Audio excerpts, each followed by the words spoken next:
자, 반갑습니다. 자, 중간고사 친다고 고생 많았습니다. 첫날부터 수업해서 조금 속상할 수 있겠지만, 자, 우리 갈 길이 멀기 때문에 바로 한번 수업 들어가 봅시다. 자, 우리 새로운 단어는 공부해 보려고 하는데요. 역학적 시스템이라는 좀 다소 생소한 단어가 나옵니다. 시스템이라는 단어는 들어본 것 같은데, 역학적이라는 단어가 조금 생소할 수 있을 것 같아요. 그래서 이 역학이라는 단어가 사실 별로 어려운 단어는 아니지만, 역자가 힘역자를 씁니다. 이렇게 힘역자를 써요. 그리고 학자는 당연히 이제 배울 학자겠죠. 그래서 힘에 관련된 내용을 공부한다. 그러니까 결국은 조금 우리가 익숙한 용어로 배우면은 힘에 관한 공부, 힘 공부라고 생각하시면 돼요. 자, 바로 한번 넘어가 봅시다. 자, 어떤 내용을 다루냐면, 자, 우선 여러분들이 힘이라고 하면 여러분들이 흔히 생각하는 힘은 근육운동, 근력운동 같이 이런 이미지가 먼저 상상이 되시죠? 근데 우리가 과학에서 말하는 힘은 이런 힘을 얘기하는 것들이 아닙니다. 자, 과학에서 말하는 힘은 그럼 도대체 뭘까요? 바로 이 화살표를 이용해서 힘을 표현을 하게 되는데, 힘의 종류는 여러 가지가 있습니다. 여러분들 중학교 때 공부하셨던 내용 한번 떠올려 보시면 중학교 때 중력이라는 거 공부했었고요. 그 다음에 탄성력, 마찰력, 뭐 부력, 뭐 이런 것도 공부했었고, 그거 외에도 뭐 전기력, 뭐 자기력 이런 것들도 같이 공부를 했었죠. 힘자가 붙으면 뭐뭐력자가 붙으면 다 힘이다. 자, 그래서 힘 그러면은 여러분들이 이런 이미지를 떠오르지만 우리가 과학에서 말하는 힘은 이렇게 이 각각의 힘들을 우리가 표현할 때 화살표를 이용해서 표현을 합니다. 화살표에는 총 3가지 요소가 있는데요. 우선 힘의 크기는 이 화살표의 길이가 길면 길수록 힘의 크기가 크다를 의미합니다. 그럼 반대로 화살표가 작으면은 힘의 크기가 작다는 거겠죠. 자, 그리고 이 화살표가 가리키는 방향이 힘이 작용하고 있는 방향을 의미합니다. 자, 이 요소들만 있는 게 아니라 이 힘의 작용점이라는 것이 있는데요. 이 물체의 어느 포인트에 힘이 작용을 하냐라는 것을 표시할 때 힘의 작용점이라고 합니다. 자, 무슨 말 하는 거냐면 예를 들어서 자, 어떤 학생이 한 명 있는데 다른 학생 한 명이 이 손가락을 가지고 이 학생을 누른다라고 할게요. 그러면은 이 사람이 자, A가 있고 B가 있다라고 했을 때 B가 A의 몸 어딘가를 누른다라고 하면은 누르는 포인트에 따라서 A가 느끼는 것이 다르겠죠. 얼굴에 손가락으로 갖다 누른다라고 하면은 얼굴 쪽에다가 화살표를 이렇게 표시해 주면 되고요. 만약에 누르는 포인트가 뭐 몸 쪽이다, 다리 쪽이다 그러시면은 다리 쪽에다가 이렇게 화살표를 표시해 주면 되겠죠. 그래서 힘의 작용점이라는 것은 그 물체에 가해진 힘의 처음에 시작하는 위치, 그 물체가 힘이 작용하는 위치가 어딘지를 나타내는 것이 힘의 작용점입니다. 그래서 이 3가지 요소를 알아두셔야 됩니다. 자, 넘어갈게요. 자, 힘이라는 것이 그러면 어떤 역할을 할까? 자, 우선 힘이라는 것은 물체의 모양, 그리고 운동 상태를 변화시키는 원인을 힘이라고 합니다. 물체의 모양을 변화시킨다는 것은 여기 아래쪽에 보시면 이렇게 물체의 모양의 변화가 나와 있는데요. 지금 보시면 밀가루 반죽을 요 막대기를 가지고 누르고 있는 상황이죠. 그러면 밀가루 반죽의 모양이 변하잖아요. 근데 이거를 우리가 아까 조금 전에 공부했었던 힘이라는 것을 이용해서 표현을 해보면, 자, 잘 보세요. 지금 막대기를 가지고 밀가루를 눌러서 막대기가 밀가루를 누르는 거죠. 내가 막대기를 누르는 거니까. 이 순서죠. 내가 막대기를 누르고 막대기는 밀가루를 눌러주는 거죠. 그러면 밀가루는 막대기로부터 힘을 받죠. 이쪽 방향으로 받는 거죠. 이쪽 방향으로 받아서 지금 밀가루의 모양이 변한 것을 볼 수가 있죠. 자, 그러면은 우리가 힘을 표시할 때 힘의 작용점을 밀가루에 힘이 닿는 부분에다가 표시를 해주시면 됩니다. 그리고 이 힘의 방향도 여러분들이 이제 이 막대기를 누르는 방향이 이쪽 방향이라면 지금 이 힘이 이렇게 전달이 된 거죠. 나로부터 밀가루까지 이렇게 힘이 전달이 된 거니까 밀가루에다가 표시를 해주시면 돼요. 자, 이해되시나요? 자, 우선 힘이라는 것은 우선 물체의 모양을 변화시킬 수도 있고요. 그리고 여기에 운동 상태라는 단어가 나오는데 단어가 조금 생소할 수 있습니다.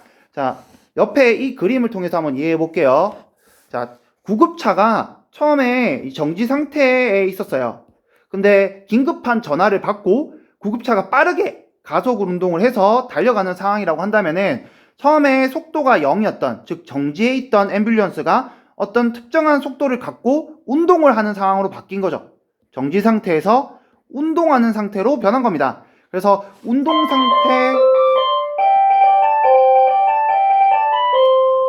상태 변화라는 것은 물체의 속도가 변하는 것을 의미합니다.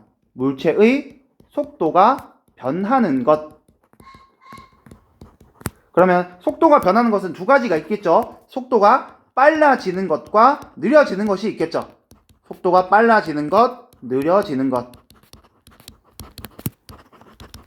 자, 그래서 힘이라는 것이 작용하면 물체의 운동 상태를 변화시키거나 아니면 물체의 모양을 변화시킵니다. 자, 이렇게 표시해주면 조금 더 이해가 좋을까요?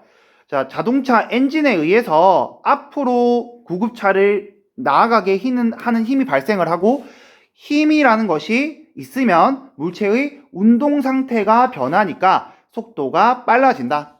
자, 옆에 있는 이 그림은 자, 막대가 밀가루를 반죽으로 누르는 힘이 물체의 모양을 변화시킨다.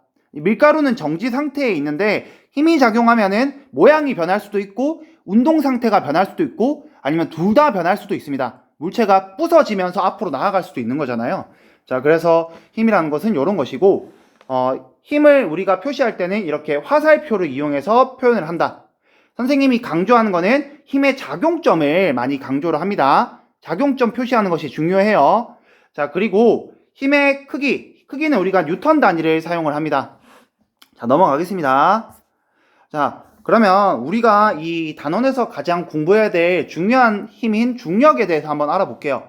중력이라고 하면 여러분들이 흔히 지구가 당기는 힘이라고 정의를 합니다. 자, 근데 중력이라는 것이 지구가 누구를 당기는 힘이라고 써야겠죠. 지구가 일단은 나도 지구 안에 있으니까 내가 받는 힘이죠. 지구가 나를 당기는 힘. 그러면 이거는 나한테 작용하는 중력이 되고 내가 만약에 어떤 물체를 들고 있어요. 그리고 들고 있다가 물체를 놓게 되면 물체가 떨어지죠.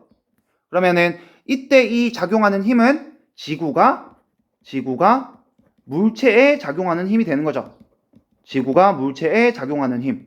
그러면 중력이라는 것을 우리가 정의하게 되면 중력은 지구가 지구상에 존재하는 어떤 특정 물체를 당기는 힘입니다. 근데 당긴다라는 표현도 조금 모호합니다. 어느 방향으로요? 자, 힘이라는 것은 아까 조금 전에 선생님이 방향을 갖고 있다라고 했죠. 힘은 크기도 있지만 방향도 있습니다. 그러면 당기는데 어느 방향으로 당기냐는 거죠. 그래서 이거를 우리가 이렇게 정의를 해보려고 합니다. 자, 우선 중력이 발생하는 원인은 뉴턴이 이렇게 생각을 했다고 합니다. 뉴턴이 생각하기에는 질량이 있는 모든 것들은 중력이 작용을 한다라고 생각을 했어요. 그래서 질량이 존재하는 모든 물체는 항상 질량이 작용하는 모든 물체들 사이에 서로 상호간에 잡아당기는 힘이 존재를 한다라고 생각을 합니다. 그래서 중력이라는 것을 이렇게 정의합니다. 질량이 있는 모든 물체 사이에서 항상 잡아당기는 힘이다. 이렇게 정의를 했고요. 자, 어느 방향인지를 한번 알아볼게요. 자, 중력이라는 것은 우선 지구의 중력에 대해서 알아보면 지구 중심 방향으로 작용하는 힘입니다. 지구 중심 방향으로 작용하는 힘이고 이때 작용하는 중력의 크기는 물체의 질량에다가 9.8을 곱한 값입니다.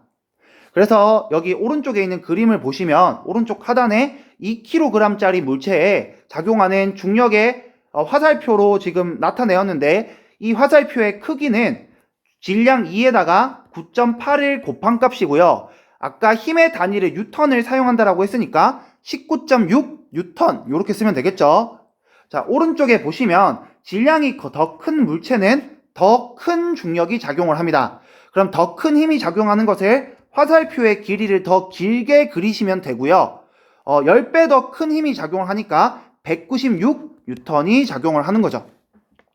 자, 여기까지 내용 어렵지 않죠? 중학교 때 한 번쯤 들어봤던 내용들이고요.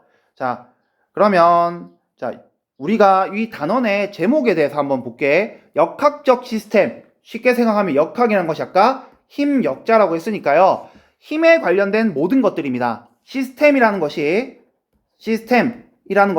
전체의란 뜻도 있거든요.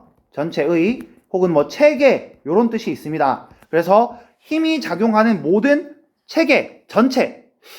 말이 좀 모호하죠. 그래서 한번 알아볼게요. 역학적 시스템이란 중력의 작용으로 인해서 만들어지는 지구를 보게 되면은 지구는 지구의 중력에 의해서 모든 시스템들이 다 돌아가죠. 우리가 살아가는 우리가 주변에서 볼 수 있는 자연 현상들, 비가 내리거나 아니면 높은 곳에 있는 물이 떨어지거나 아니면은 그 불꽃의 모양이 동그랗거나 이런 우리가 이미 이 지구의 중력에 맞게끔 우리의 삶이 설계가 되어 있잖아요. 그리고 우리 생명체의 진화도 지구의 영향에 의해서 생명체가 모양이 결정이 되었다라고 합니다. 그래서 중력의 작용으로 인해서 자연현상 혹은 생명체의 진화 등 중력과 관련된 모든 것이라고 정의하면 이것을 역학적 시스템이라고 할 수가 있어요. 근데 아직도 조금 더 모호한 것 같아요. 그래서 조금 더 말을 정리해보면 중력이라는 것이 결국은 힘이니까 힘이 어떤 물체에 작용하여 물체의 운동 상태나 모양이 변하는 모든 것들을 역학적 시스템이라고 합니다. 자, 그래서 위의 정의는 지구 중력에 의해서 만들어진 지구의 자연 현상과 생명체의 진화 등 중력에 의해서 나타나는 모든 것들, 그리고 이걸 조금 더 보편적인 의미로 보면 힘이 작용해서 나타나는 모든 것들이라고 볼 수가 있습니다. 자, 넘어갈게요. 자, 그러면 중력이 작용하면 어떻게 되냐? 자, 지구에서 한번 알아볼게. 자, 우선 지구에서 우리가 불꽃의 모양을 보게 되면은 불꽃의 모양이 이렇게 길쭉한 것을 알 수가 있죠. 근데 불꽃의 모양이 길쭉한 이유를 한번 생각해 보게 되면 일단은 밑에 있는 이 기름을 태워서 불이 나오는 거죠. 자, 그러면 그 불을 태웠을 때 기체 같은 경우에는 뜨거워진 기체는 위로 올라가려고 합니다. 온도가 높아진 기체는 위로 올라가려고 하기 때문에 이 불꽃의 모양이 이렇게 길쭉한 모양이 나오고요.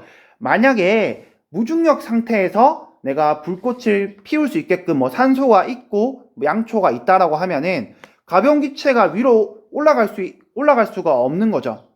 그러니까 중력이라는 것이 있기 때문에 가벼운 것은 위로 올라가려고 하고 무거운 것은 내려오려고 하는 건데 그런 현상 자체가 없다. 즉 대류 현상이라는 것이 없기 때문에 중력이 없으면 가벼운 것은 위로 올라가려고 하고 무거운 것은 내려가려고 하는 이런 대류 현상이 없기 때문에 우주 정거장에서 불꽃의 모양을 관찰하면 이렇게 동그란 모양이 나온다고 합니다.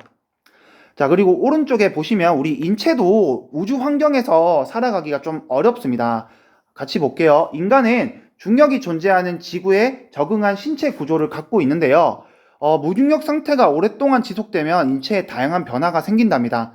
그래서 실제로 우주인들을 이 우주선에 사람을 태우고 난 다음에 한 달 정도 우주 정거장에서 머무르게 해왔을 때 사람의 어떤 신체의 변화가 어떤 것들이 일어나는지를 확인해 봤을 때 우선 무중력 상태에서는 우리 귀에 전정기관이라는 것이 존재를 하는데 이 전정기관이 지구의 중력에 의해서 우리 몸이 기울어졌는지를 판단하는 기관입니다. 그래서 이 몸의 방향 감각이 둔해진다고 합니다. 전정기관이 제 역할을 못해서 방향 감각이 둔해지고 그리고 아래로 잡아당기는 중력 때문에 우리의 심장은 머리까지 피를 보내기 위해서 열심히 펌프질을 하는데 더 이상 중력이 없으면 이 머리 쪽에 즉 머리 위쪽까지 이렇게 펌프질 해줘야 될 이유가 없겠죠. 아니어도 어차피 충분히 펌핑질을 조금만 해줘도 잘 들어가니까요. 머리까지. 그래서 중력이 없으므로 심장박동이 느려지고 심장이 그럼 근육이 크기가 작아지겠죠. 그래서 심장의 기능이 약해진다고 합니다. 또 우리 사람 뼈의 구성도 이 칼슘이라는 것이 굉장히 단단한 물질인데 사람의 뼈에 칼슘이 무르게 되면 뼈가 말랑해진다라고 볼 수 있겠죠. 그래서 더 이상 이 뼈가 제 기능을 하지 않으니까 필요가 없으니까 뼈가 약해진다고 합니다. 자, 이런 것들 우리 지구에서 볼 수 있는 자연현상과 인체의 모습에도 중력이 없다면 변화가 일어난다라는 것입니다.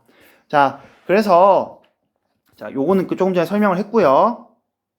자, 자연 현상에 의해서 그래서 요렇게 중력에 의해서 물도 순환이 되고 뭐 공기도 순환이 되고 그리고 공기가 순환이 되면서 이제 공기가 많이 모여 있는 곳은 이제 고기압이 되고 공기가 좀 적게 모인 곳은 저기압이 돼서 바람도 발생하고 하는데 이런 공기의 순환 자체가 없으니까 대류 현상에 의해서 공기의 순환이 없으니까 우리가 볼 수 있는 자연 현상들을 더 이상 볼 수 없게 되겠죠.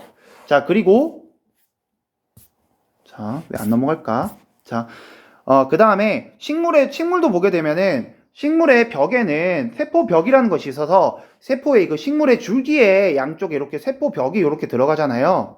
이렇게 들어가는데 이런 것들은 이 식물이 지구의 중력으로부터 이 무게를 잘 견디기 위해서 이렇게 단단한 구조를 만들기 위해 세포벽을 만드는데 이런 세포벽도 더 이상 필요가 없게 되겠죠. 그리고 뭐 식물의 뿌리 같은 경우에도 이 지구 중력에 의해서 이 지구에 존재하는 물들이 공기에 있는 것들보다 상대적으로 이 지표면 즉 바닥에 존재하는 물들이 더 많잖아요. 근데 바닥에 물이 존재를 이렇게 하니까 이 나무의 뿌리들이 아래쪽에 이렇게 뿌리를 내려서 이 물들을 끌어당기는데 만약에 지구상에 중력이 없어서 이 물들이 바닥에 존재를 하지 않고 공기 중에 둥둥 떠다니게 된다면은 나무의 모양도 물을 흡수하기 위해서 이제 아래쪽으로 뿌리를 내리는 것이 아니라 물이 있는 물이 있는 어딘가로 이렇게 뿌리를 내게 되겠죠. 그래서 나무의 모양이 마치 선생님의 상상인데요. 이렇게 고슴도치처럼 되지 않을까. 뿌리가 뭐 위쪽도 존재를 하고 이렇게 나무 줄기에도 이렇게 존재하는 모습을 띠지 않을까라고 생각은 해봅니다. 자, 전정기관 같이 중력에 의해서 작동하는 기관들도 있습니다. 이런 것들이 없다면 또 어떻게 될지도 한번 여러분들이 충분히 상상해 볼 수 있겠죠. 자, 오늘 수업 의도치 않게 17분이나 했지만 여러분들 보신다고 수고하셨고 자, 열심히 들어오시기 바랍니다. 자, 수고하셨습니다.